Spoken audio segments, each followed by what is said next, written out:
Hey Bookish Besties, and welcome to our second episode of our Bookish Banter podcast. Today we're discussing Say You'll Remember Me by Abby Jimenez. So let's dive right into it. Rachel, what did you like about this book? So firstly, obviously, I really enjoyed the romance. I love the dynamic between the two characters. I also really liked Abby Jimenez's writing style in this book. It really resonated with me, the way that she put the ink to the page, and it really made the characters feel real to me. So I really enjoyed that. What did you like about the book? I really liked how it was written as the male was head over heels for the female character. And I really loved the grumpy sunshine vibe trope that it gave because it made Xavier who he was as a person, and I thought it was just super cute. This book was so good. We both loved it that I read this whole book in 4 days, and I ignored my boyfriend all 4 days. That's when the book is really good, when you're ignoring the people around you just so you can finish it. That's a good sign. Right? I'm pretty sure Xavier became my book boyfriend, and now it's like a book breakup because I don't know what to read now. I know that you were telling me you had a major book hangover after reading this book because you were like, there's no other book that can top this. This book is so good and I don't know what to read now, and you were struggling for a while to pick something up that even compared to this. Yeah, well, because I really enjoyed the fact that Xavier's character was the one that was head over heels, but because in a lot of books, like I said, it's always the female falling for the male. So this was a refreshing take on a relationship, but it wasn't just a regular relationship, it was a long distance relationship, so it was interesting to see how that played out in the whole book. Wait, so any other thoughts, Rachel? I was gonna add, I actually also really liked the comedic effect that this book had. Even with the animals and the health conditions that they've had, it was pretty funny, I'm not gonna lie. Even just on the first page when we found out about the cat and its defect. The cat didn't have a butthole. I literally started dying because I was like, that's such a random weird thing to have in a book, that a cat has this problem. I've never heard of a cat that had this problem, but I was already into the book when I heard he's a vet and she has a cat with improper anatomy. I remember texting you in all caps, this cat doesn't have a butthole, and I was like dying. That even my boyfriend was like, what is so funny? Apparently cats with no buttholes are hilarious. When Abby Jimenez writes them, they are. Right? So let's talk about what we didn't like. So there is one thing that stands out to me that I wasn't a huge fan of. And actually there's two things. The first thing is, as I said in the beginning, I had a love-hate relationship with the long distance portion of this book. And it was a little bit frustrating to me how the main character was so conflicted about if she really wanted to do a long distance relationship. It's either you're all in or you're not. And it seemed like she was going back and forth within herself, which that makes sense. I guess people can be conflicted, but then it almost felt like she was stringing Xavier along in a way, because she was like, no, go be by yourself, and pushing him away because she wanted to do the right thing for a long distance relationship, what she thought at the time. And then she was like, but now I need you and I want you back. And that was a little bit frustrating for me to see. What do you want? So let me ask you this, Rachel. Do you think, or why do you think that she was so adamant about Xavier letting her go, but she wouldn't let him go? It was almost like she pushed him away, but she didn't want him to actually leave.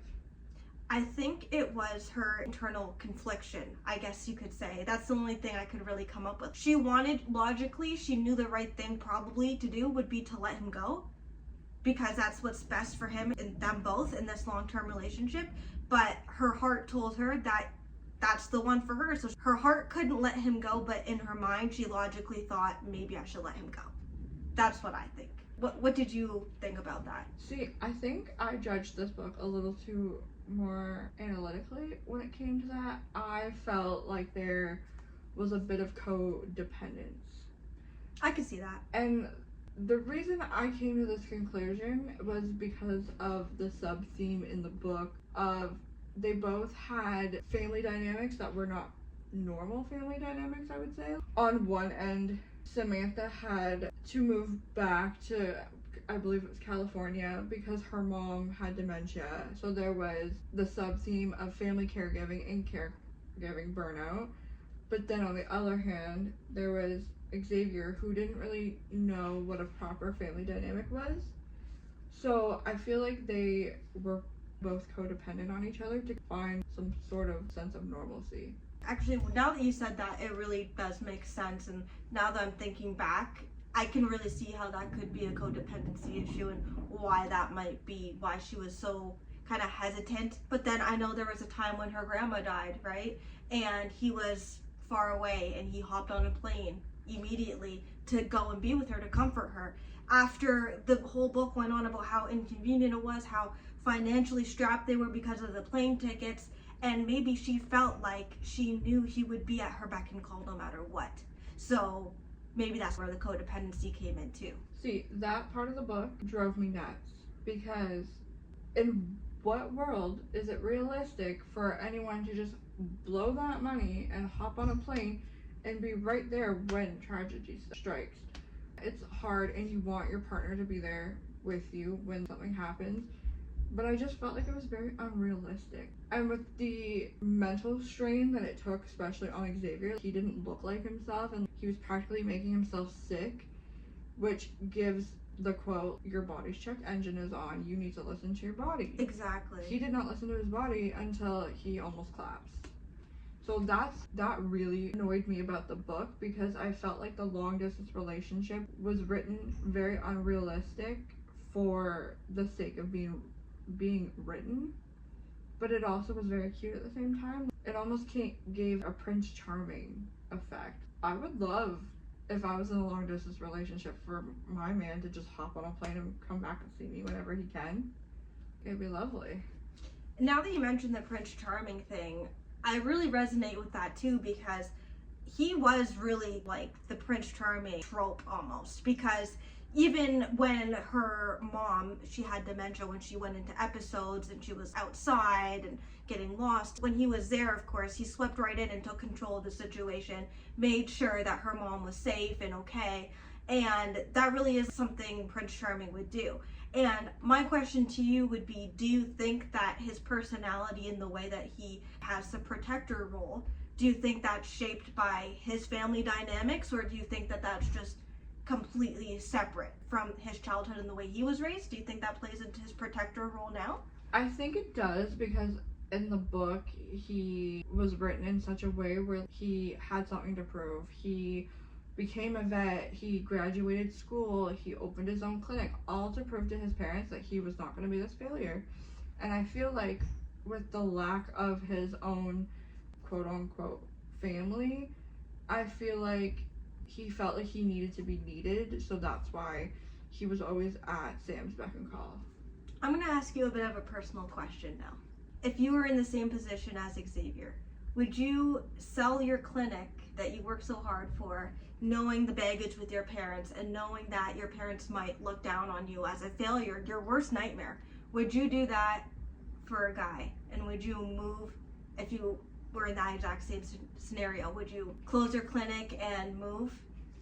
See, personally, no, because Xavier, I feel like, wanted to prove something, whereas if I didn't have a relationship with my family, and I wouldn't feel like I had something to prove to them.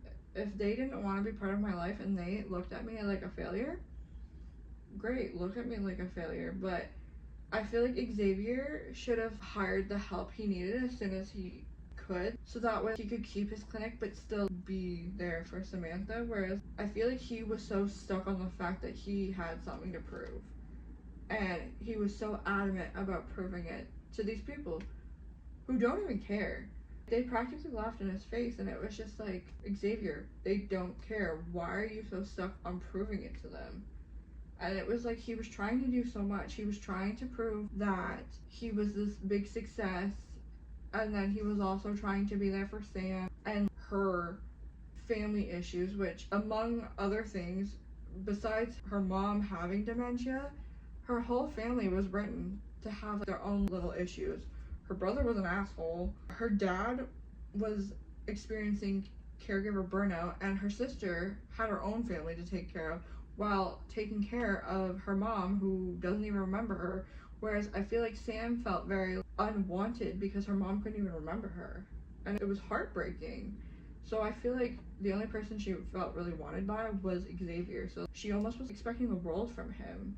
But also being He delivered it though. I know, he did deliver it, but then she was also like, he needs to forget me, and it's like, so do you want him or do you not want him? That's the part that bugged me. It was, you see what you want, go get it, girl. What are you doing? This guy is perfect for you. Stop hesitating. Just do what you need to do to be together. It's not that hard. And now something I thought about, and we can talk it out because I just thought about it too, is like, her job was fully online. She could have stayed where she was, and she could have visited once in a while to help out with her mom, but she took on full-time caretaker, I noticed. And I feel like it's because she knew her family was all burnt out because they had been sacrificing things and taking care of her. But I also wonder why they didn't just put her in a home. They debated it, but honestly, I know if it was my mom, I wouldn't feel comfortable doing that because they're not going to have as much care than your own family and your own daughter is going to give you. So I understand the burnout, but I also see putting your mom in a home. That's not everyone would want to do that, right? But it's a tricky situation, and it gets scary for people in their late 20s to 30s because our parents are getting older, and these are actually real life scenarios that could come up with us in the coming years. These are decisions we might have to end up making, which is scary. Well, it's funny because I can actually really relate to Sam right now because I'm going through that caregiver burnout with my grandma, having to help her, but she's so old and just grumpy that she doesn't really appreciate the help. But it's like, we're all trying to help you out because you are in a place where you can't help yourself out. So Rachel, my last burning question. So for us readers, if Abby Jimenez continued Sam and Xavier's story, where do you see it going? I think, let's say there was a follow-up novel 5 years from now. I think they are happily married. I think they have 2 dogs. They have 2 cats, one with abnormal anatomy. And I think they're happily in love with children and doing what they do best, which is love each other. See, I feel like if they were to continue the story, I feel like I'd wanna know is her mom still around? What's her dad up to? Where did Dr. Asshole end up? What I really want to know is, you remember that guy that worked for free for Xavier? It ended up that he was the reason why Xavier became a vet. Hank. I want to know what happened to Hank.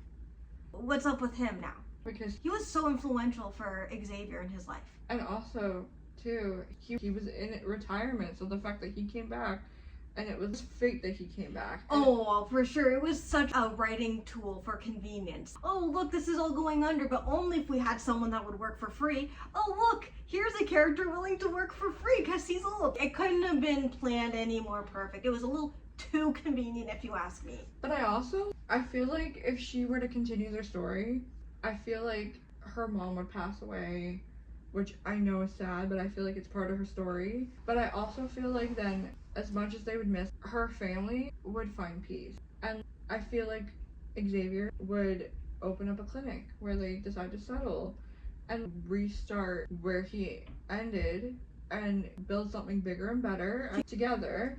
And I feel like even Sam would have some part in the clinic. And then Xavier, I feel like, would feel some sense of accomplishment and be able to prove to his parents, I did this. Do you think his relationship with his parents might get better later on, and if there was a second novel, once they see that he's successful with this other clinic and his life is going well with Sam? See, I feel like that would be a huge plot twist. I feel like the way the parents were written, I feel like the only reason they would come back is for money. I feel like they would see that their son is so successful. Yeah. But because their relationship is so strained and Xavier has made it adamant that he wants nothing to do with them, I feel like the only reason they would come back is because they're not doing great and they need the money and they see that their son is successful. That's sad. But honestly, maybe that would have to...